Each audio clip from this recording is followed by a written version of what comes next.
he's whirling these slaves over his head, and he's using them as weapons against me. And I was really hit with this moral dilemma of, you know, what do I do?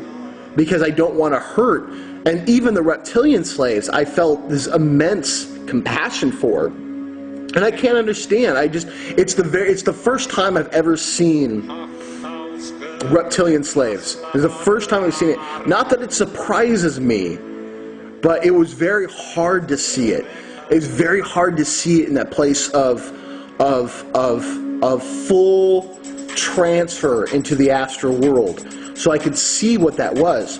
And I felt almost like I need to help them too. Like I slightly stepped out of the targeting reptilian and into more of, we just have to target the tyranny involved. But this particular group is so steeped in that type of tyranny and then type of power possession and hunger for power that unfortunately we have to defend ourselves against them and those who seek that kind of power, seek to take that from others. And so I hurled Mjolnir as hard and as fast as I could when an opening appeared, and just pray, and I still pray, that no one else other than that reptilian king, who I think, just from what he was wearing, seemed to be royalty. I hope only he was hit. The hit seemed to rip through most of the chains and let those souls go. So it was just me and him and my hammer back in my hands. And as we ripped and tore at each other, what usually is a pretty easy conflict because of Thor, this individual, this reptilian, was not, you know, a one-pump chump. He had some serious backing. And and I can tell just from the expenditure alone that my getting better suddenly, my cough and my sickness returned this morning. But I'm very willingly to go through that for what I'm able to do. And we fought and we grappled and scrapped. And my thumbs were trying to get into his eyes, and I was trying to force Mjolnir into his mouth. He was trying to rip my heart out and tear up my ears and face, and it was just a very, very angry conflict. I just, you know, I don't know. I mean, I can't go blow by blow, but the amount of obscenities, both like storms out of our mouths at each other. And I finally got to the point where I hit him enough times with Mjolnir to get him down and back to the ground, and I could begin to really mount up on him and hammer him from the top down.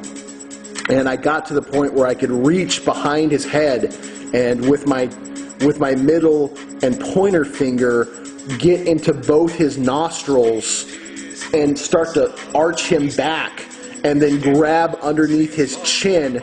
And as I ripped his head back and pulled his chin down, I could rip and rip and rip, and it took everything I had to finally get that jaw to disconnect. And then as I got that jaw to disconnect, I could start ripping on the neck. And it wasn't just the fact that I wanted to break the neck. The neck being broken was just one aspect of it. As I ripped and ripped and ripped and really called for Thor's strength, because I needed more. Because I can't ever go with the full force of Thor. My astral body would literally rip and explode if I tried to have all his strength in me. It couldn't happen. It way could not happen. Thor is just so mad. It's like if Earth tried to encompass Jupiter. There would be no room. so I can get little pieces of it. And I said, I read all thing. I need more. World Water, please. And I could feel an injection more come. And as I'm feeling like my whole astral body is on the verge of just full evisceration because there's so much, I finally got my fingers through that thick, dense, whatever it is, astral substance that makes up the projection of a reptilian entity, and I was able to get my fingers in there, and I was able to finally rip the head clear off, cleanly no, but clear off, and fiddle around with the throat and all the connective tissues until I could pop this head right off. And in a berserker roar that, I could never reproduce unless I was in that moment once again, I felt the entire surface and whole astral world rumble, and enough to make all the fighting stop. And I could see a largely victorious army of Mars scattering a large portion of a reptilian force. And as I roared with this head, with this king's head in my arms, and roared with it now, holding it over my head as a rally point, this can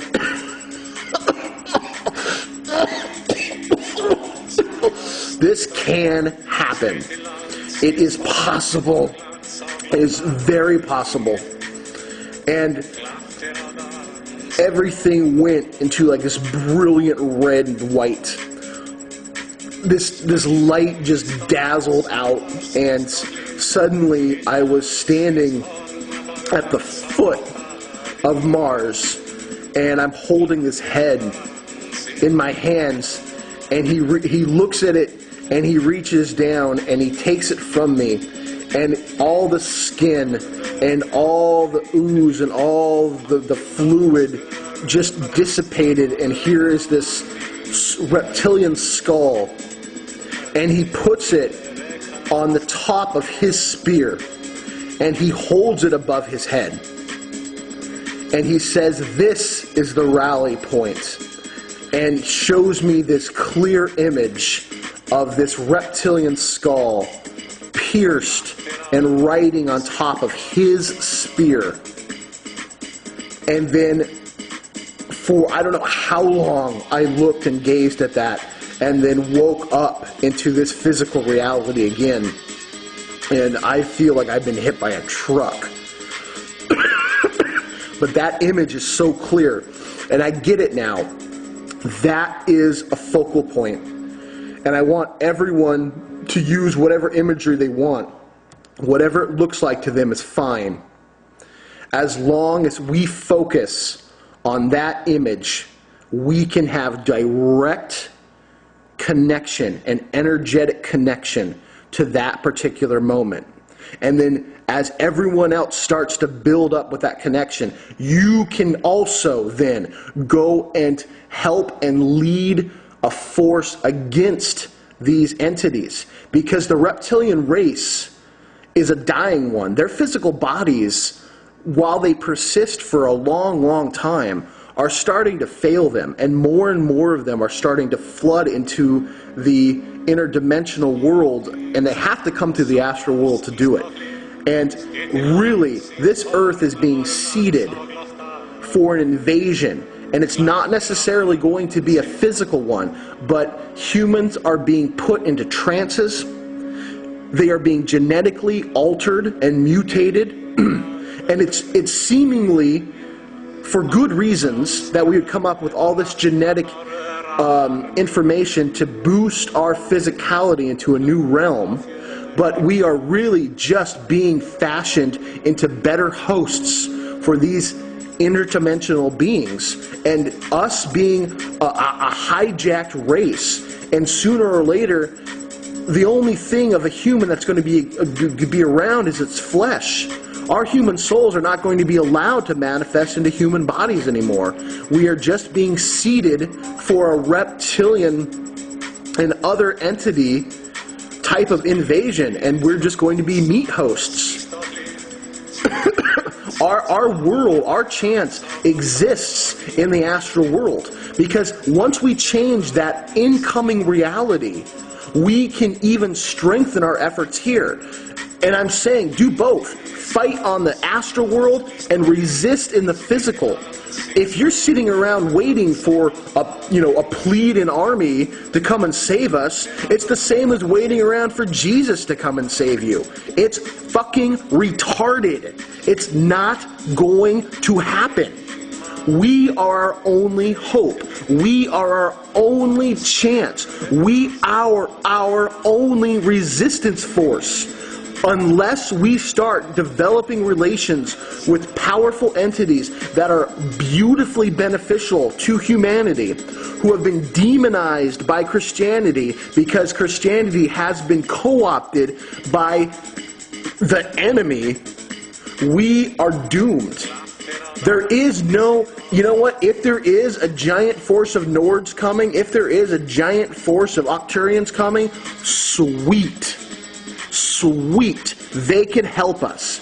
But if we're just going to sit around and wait and be at their mercy, you might as well just open yourself up to reptilian invasion right now and say, I give up. Whatever, I'm done. And believe me, they will, heed your call. But use this rally point.